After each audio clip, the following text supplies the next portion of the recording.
Hello everyone, myself Dr. Rachita Bhaikar, and today's lecture topic is the jejunum and ileum. The word jejunum comes from a Latin word jejunus, which means empty, because most of the time this part of the small intestine is empty. Whereas the ileum, it comes from a Greek word ileum, which means to roll up or twist, as this part of the intestine is mostly rolled up part. This ileum should not be confused with the ileum of hip bone, the spelling of which is ileum. The learning objectives of today's lecture are: at the end of lecture, each and every student should be able to tell the mesentery, jejunum and ileum, in short about the superior mesenteric artery and the applied anatomy of it. The word mesentery means mes. Mes means meso.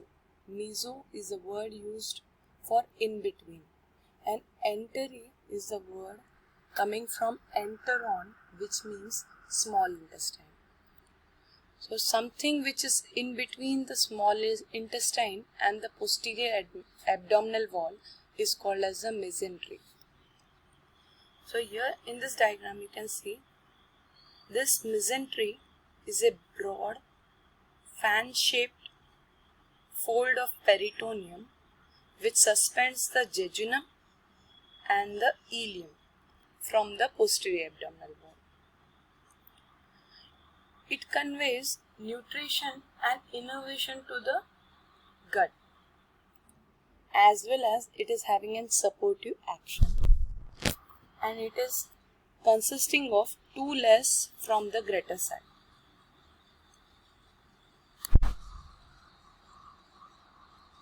Borders of the mesentery.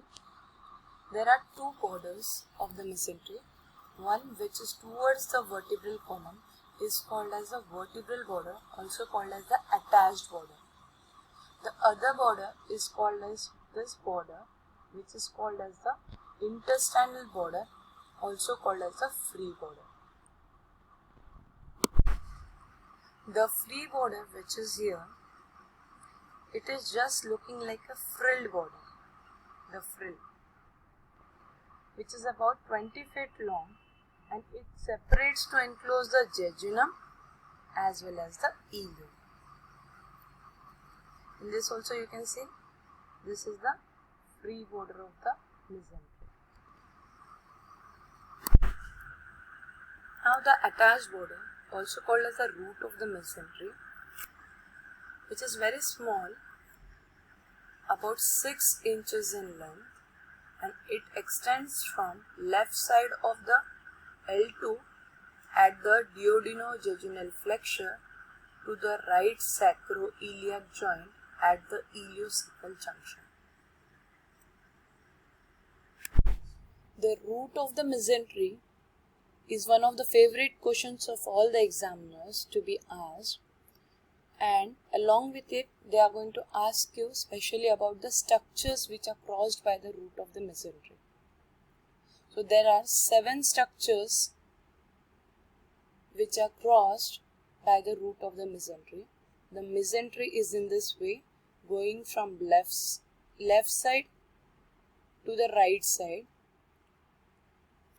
From above downwards, the structure crossed are firstly the third part of the duodenum, then the abdominal aorta, inferior vena cava, then the gonadal vessels, the right ureter, right psoas major, right genitofemoral nerve, and right sacroiliac joint. So these are the 7 structures which are crossed by means of the root of mesentery. I feel this diagram is much easier to draw in the exams, as all the structures are also seen, as well as this is a line diagram. This part is called as a root of the mesentery. Okay, so this is a duodenojejunal flexure and this is the ileocecal junction. And the structures which are crossed are, actually there are 7 structures. That is a third part of the duodenum, the aorta, the inferior vena cava, the gonadal vessels, the ureter, the right source major, and here is also the right genitofemoral nerve, which can be drawn in the exam. Before knowing to the relations of the mesentery, let's see the part of the large intestine. This is the ascending colon, the transverse colon, the descending colon, the sigmoid colon, and there are 2 gutters here on the sides of this intestine, large intestine, mainly the ascending colon and descending colon. These gutters are called as the paracolic gutters, because para means parallel, colon, so that's why paracolic gutters. If you know this, then it will be easier for you to remember the relations of the mesentery. This is the root of the mesentery. On the right side, it is in relation with the ascending colon and the right paracolic gutters. Whereas on the left surface, it covers the front and sides of the descending colon and the left paracolic gutters. Above, it is in relation with the pancreas, which is just beneath it, and below it is in relation with this sigmoid colon. The contents of mesentery are the coils of the jejunum and the ileum, then the superior mesenteric vessels, the autonomic nerves, the lymphatics or lacteals, which are the intestinal lymphatics, then the loose areolar tissue and the fat. These are the contents of the mesentery. Applied anatomy of the mesentery. There is one condition called as superior mesenteric artery syndrome, in which the superior mesenteric artery get obliterated or obstructed. That's why there are the various symptoms and signs are seen. Then mesenteric adenitis. In this condition, there is enlargement of this lymph nodes, and in mesenteric cyst, there is a cyst in the mesentery skin. After knowing the mesentery, let's understand the difference between the duodenum and the small intestine proper. Duodenum, which was devoid of mesentery, is the fixed part, whereas small intestine proper is having its mesentery. That's why this is the mobile part of the small intestine.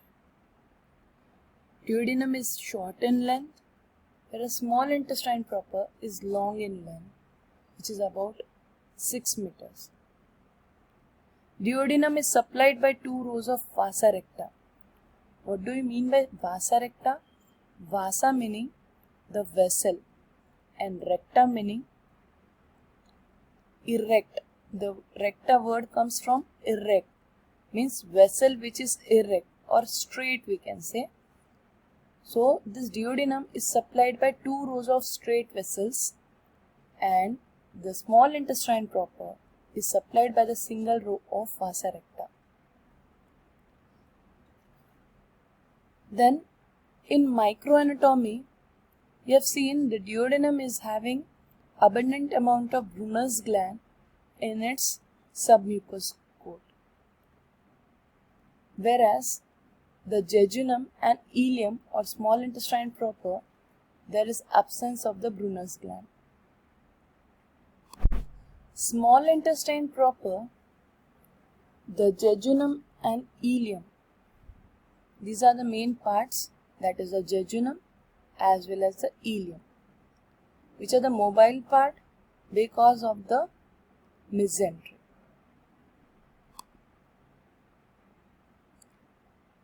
It extends from duodenojejunal flexure to the ileocecal junction.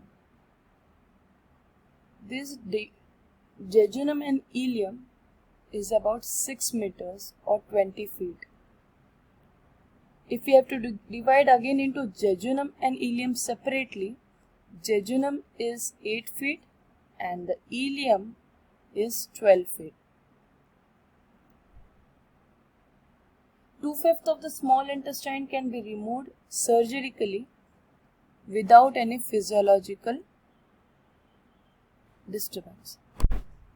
If we want to divide the whole of the small intestine in lengthwise, the duodenum is 1/5 in length, the jejunum is 2/5 in length, and the ileum is 3/5 in length of the whole of small intestine.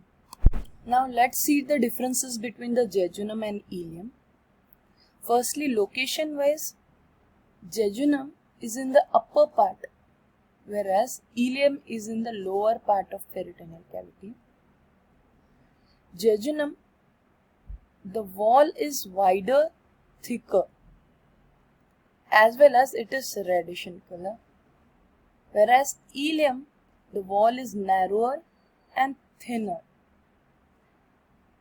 and paler in color. If we feel for the jejunum, we feel like tube in tube appearance,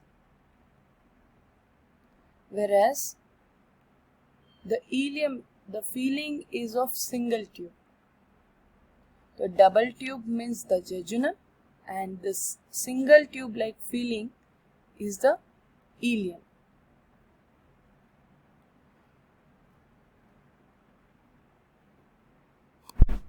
Here you can see the thickness of jejunum and the ileum.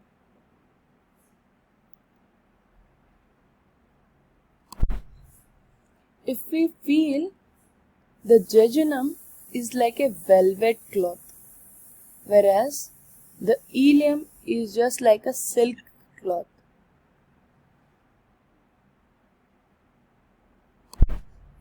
Attachment of the mesentery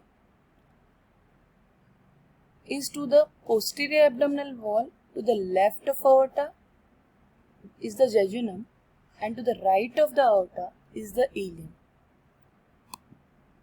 In this diagram you can see to the left of aorta is jejunum and on the right is the ileum. Then arterial arcades. Only 1 or 2 arterial arcades are seen in case of jejunum and vasa recti are long, whereas in ileum 3 or 4 or even more arcades are seen and the vasa recti are short. What does it mean? These are the arterial arcades.